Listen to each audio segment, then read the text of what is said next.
Okay മക്കളെ, അപ്പൊ നമ്മൾ ഇന്ന് അടുത്ത റിയാക്ഷൻ, ഇപ്പോ ന്യൂക്ലിയോഫിലിക് അഡീഷൻ റിയാക്ഷൻ നിങ്ങൾ കണ്ടെന്ന് വിശ്വസിക്കുന്നു. അടുത്ത നമ്മൾ ഇലക്ട്രോഫിലിക് സബ്സ്റ്റിറ്റ്യൂഷൻ റിയാക്ഷൻ. ഇവിടെ എന്താ, ന്യൂക്ലിയോഫൈൽ നെഗറ്റീവ് ആണെങ്കിൽ ഇലക്ട്രോഫൈൽ എന്തായിരിക്കും, പോസിറ്റീവ് ചാർജ് ആയിരിക്കും. ഓക്കെ, ഇവിടെ രണ്ട് സ്ഥലത്ത് മാത്രം ഇത് മാത്രം പഠിച്ചാൽ മതി നമ്മൾ. അതായത് നമ്മുടെ ഈ മൂന്ന് റിയാക്ഷൻസ് കേട്ടോ. ബെൻസാൾഡിഹൈഡിലേക്ക് ഒരു ഇലക്ട്രോഫൈൽ വന്നു കഴിഞ്ഞാൽ എങ്ങനെയായിരിക്കും, ബെൻസോയിക് ആസിഡിലേക്ക് ഒരു ഇലക്ട്രോഫൈൽ വന്നാൽ എന്തായിരിക്കും. അപ്പൊ കണ്ടോ, ഇത് മാത്രമേ ഉള്ളൂ. കണ്ടോ, ഈ രണ്ട് സാധനങ്ങൾ ആഡ് ചെയ്യാം. ഇതിനാണ് നമ്മൾ നൈട്രേഷൻ എന്ന് പറയാം. നൈട്രേറ്റ് ആഡ് ചെയ്യുന്നത് NO2 ആണ് ആഡ് ചെയ്യുന്നത്. എപ്പോഴും ഈ ബെൻസാൾഡിഹൈഡിനും നിങ്ങൾ ശ്രദ്ധിക്കുക, ബെൻസീന്റെ മുകളിൽ ആൽഡിഹൈഡ് വരുന്നതാണ് ബെൻസാൾഡിഹൈഡ്. ബെൻസീന്റെ മുകളിൽ COH വരുന്നതാണ് എന്ത്, carboxylic acid.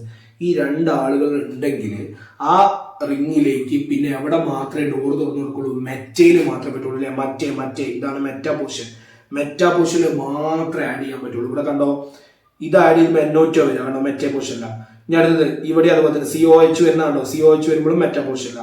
Benzoic ആസിഡിൽ BR2 bromination ചെയ്യുമ്പോൾ എന്തിനാണ്, മെറ്റയില. എവിടെ BR2 ആഡ് ചെയ്താലും HNO3 ആഡ് ചെയ്ത് കഴിഞ്ഞാലും NO2 BR ആഡ് ചെയ്യുന്നപ്പോൾ എന്തായിരിക്കും, മെറ്റയിലായിരിക്കും. ഇതാണ് ഇലക്ട്രോഫിലിക് സബ്സ്റ്റിറ്റ്യൂഷൻ റിയാക്ഷൻ.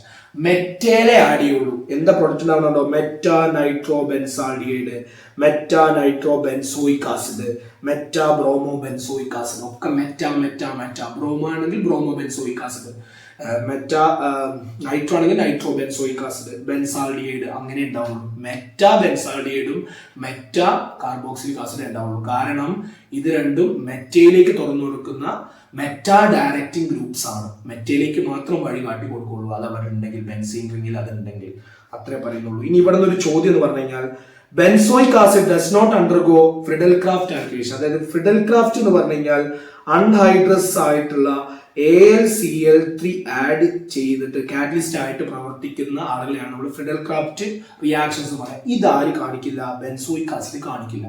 കാരണം എന്താണെന്ന് വെച്ച് കഴിഞ്ഞാല്, ബെൻസോയിക് ആസിഡിൽ ഈ സാധനം കൊടുത്തു കഴിഞ്ഞാൽ ഇത് ബെൻസോയിക് ആസിഡുമായിട്ട് അങ്ങോട്ട് റിയാക്ട് ചെയ്യും. ഇത് അങ്ങോട്ട് റിയാക്ട് ചെയ്യും. ബെൻസോയിക് ആസിഡ് കാറ്റലിസ്റ്റ് ആയിട്ട് നിൽക്കൂല. മൂപ്പരാണ് പെണ്ണുങ്ങൾ ഇപ്പം പോകുന്ന ആള് പെണ്ണിനെ കണ്ട് ഇഷ്ടപ്പെടാന്ന് പറഞ്ഞ പോലെ ഇവരങ്ങോട്ട് എന്ത് ചെയ്യും, റിയാക്ട് ചെയ്യും.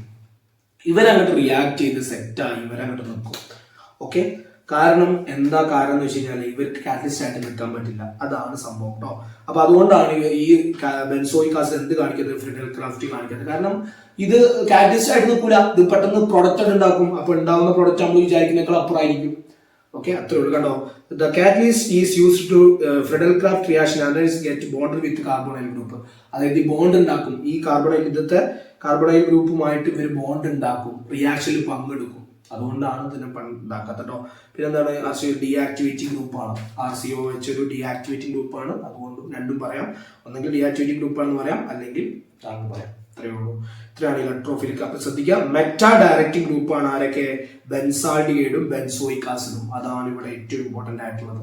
വേറൊന്നും സെറ്റാണ്. അപ്പൊ ന്യൂക്ലിയോഫിലിക് അഡീഷൻ റിയാക്ഷനും പഠിച്ചു, അതുപോലെ തന്നെ നമ്മുടെ ഇലക്ട്രോഫിലിക് സബ്സ്റ്റിറ്റ്യൂഷൻ റിയാക്ഷനും പഠിച്ചു.